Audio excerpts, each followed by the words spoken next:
indicators and how to help our practitioners to monitor. Okay, Manuel, you wanted to add something before we want to go on? Thanks, please do.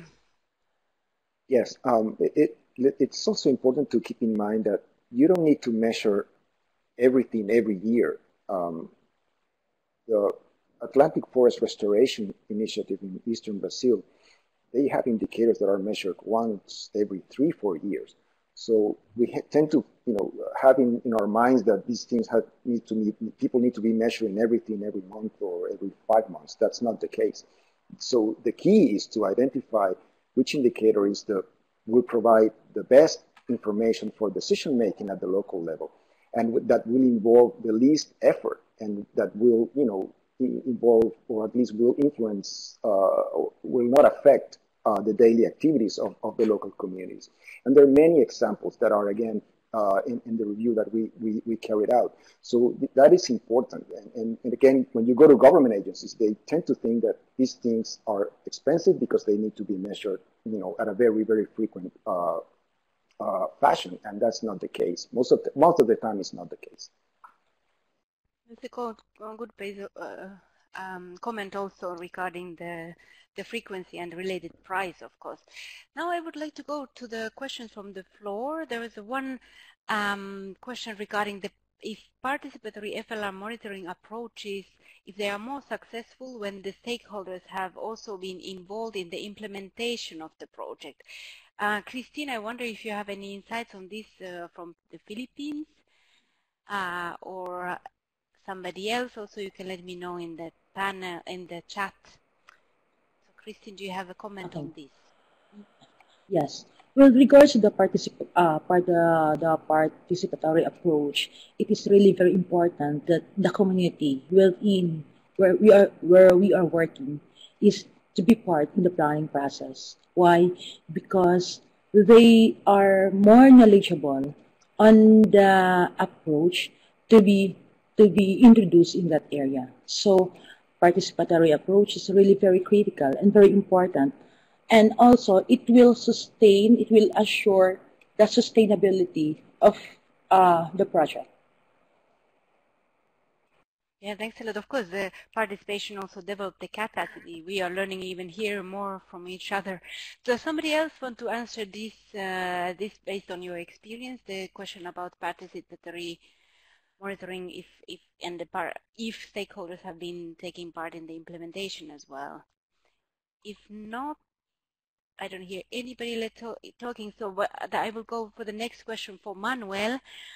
How do you ensure that local monitoring of people doing it locally, that they are able to report against multiple targets relating to both environmental and well-being objectives in ways that resonate with local systems and values, but also enable aggregating on national level? You partly maybe answered the national level aggregation already. Yeah, I think I did.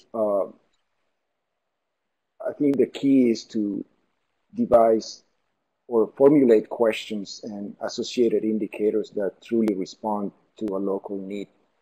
And we tend to, reiterate this idea that as long as it benefits local communities and as long as it encourages social learning, in other words, that local communities implementing a project, be it top-down or in a mixed fashion, as long as they see the benefit and as long as you work hard to promote learning about the activity in itself, you have covered a lot of ground.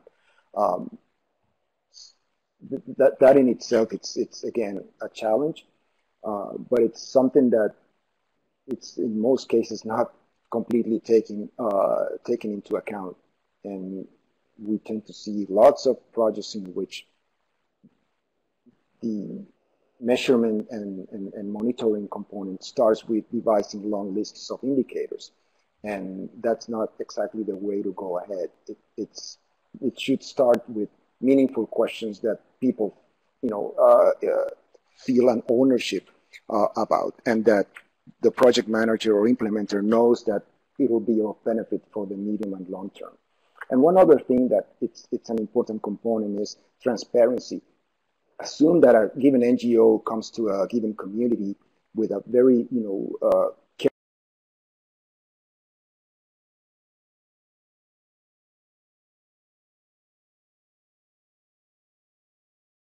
carefully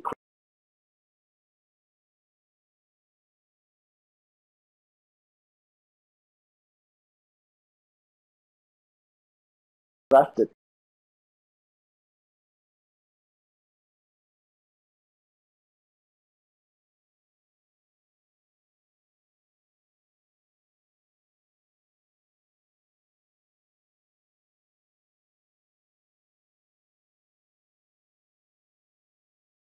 for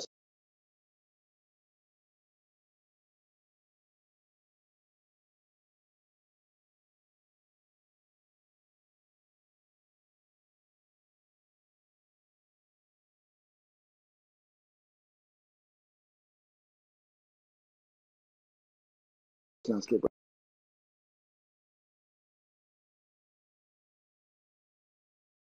restoration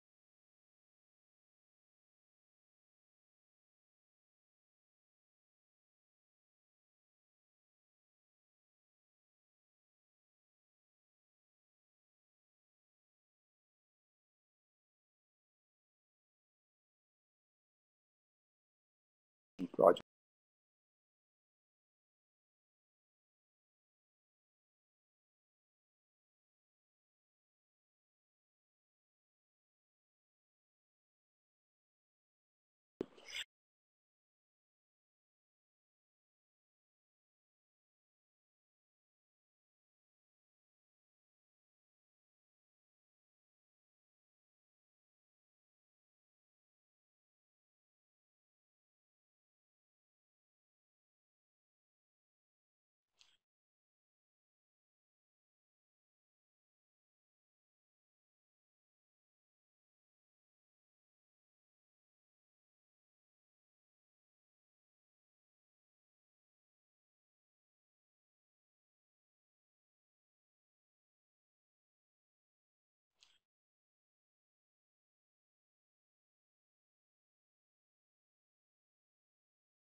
Yeah, okay. Maybe I can answer in this sense a question about funding our project. Can I? This sense? Yeah, because someone asked for funding our project.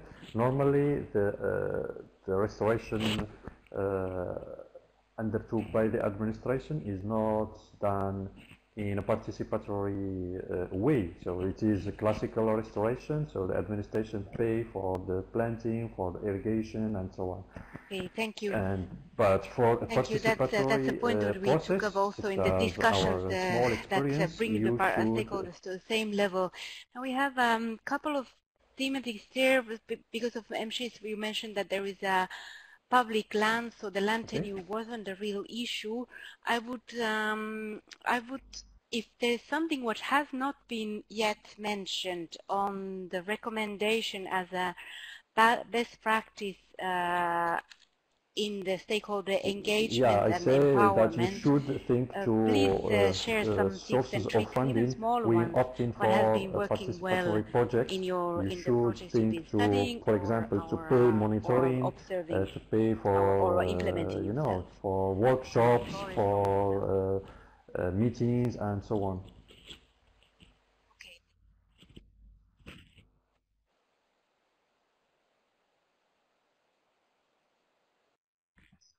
Yes, please do.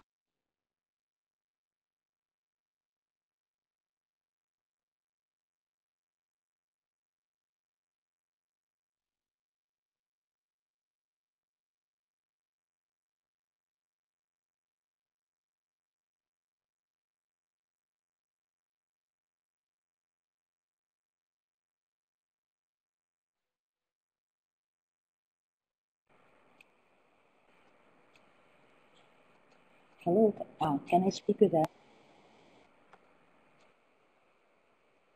Okay. With relation to the ownership of the land, actually here in our country, in our site for FLR mechanism, it is timberland. It is owned by the government. But we encourage the local people to more participative in the project by letting them plant any crops, and then the harvest or the money out of that from the crops they planted is for them.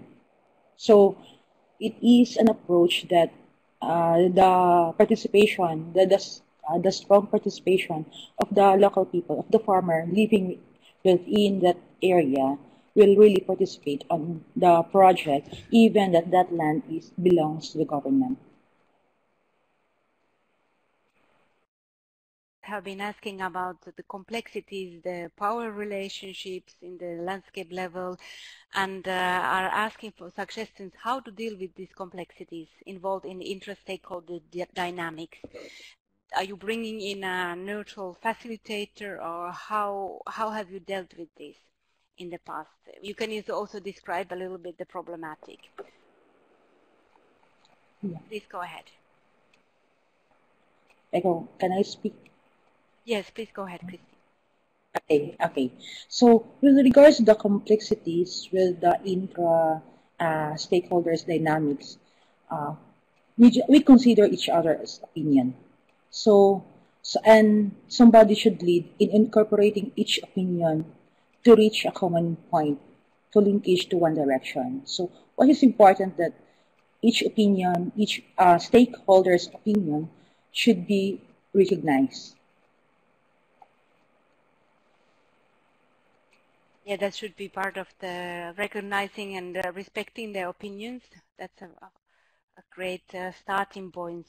For Manuel, there's a question about how to get the 10% of the funds to be allocated to participatory monitoring. What should be the, let's say, if you need to negotiate with the person or the organization who is funding the activities, how would you convince them? That's a good question. I think the first thing that would come to my mind is to convince them about the value of monitoring. Again, that it's a means to an end, not a means in itself. And from my experience, that type of vision on the role of monitoring in natural resource management as a whole, in developing countries at least, is not very well inserted in the mindset of government agencies and professionals working in different levels. And I remind you of one of the slides I presented in which even in the US, river restoration projects receive very, very minimal attention in the context of monitoring. How to change that is by convincing stakeholders and those who design a project on the value of monitoring and what would tell them on what will, what benefit will add to the intervention in itself. If you don't monitor, of course, you won't be able to see whether your intervention is succeeding or not. That's a very basic explanation. But again, there are many dimensions of monitoring, and if you can also shift the discourse and not necessarily framing monitoring by having, professionally trained scientists in doing that, but widening the spectrum of possibilities. And again, I go to the case of citizen science, that it's becoming a very powerful tool for national decision making. That it's also an innovative way to tackle the problem. So it's changing the mindset from these, old-fashioned top-down mindset that it can only be done by well-trained professionals. And in many countries where I worked, that change of mindset hasn't happened yet. Right. You need a champion, and I don't think there's a magic formula for these, but at the end it'll end up being, a case by case issue. But let's promoting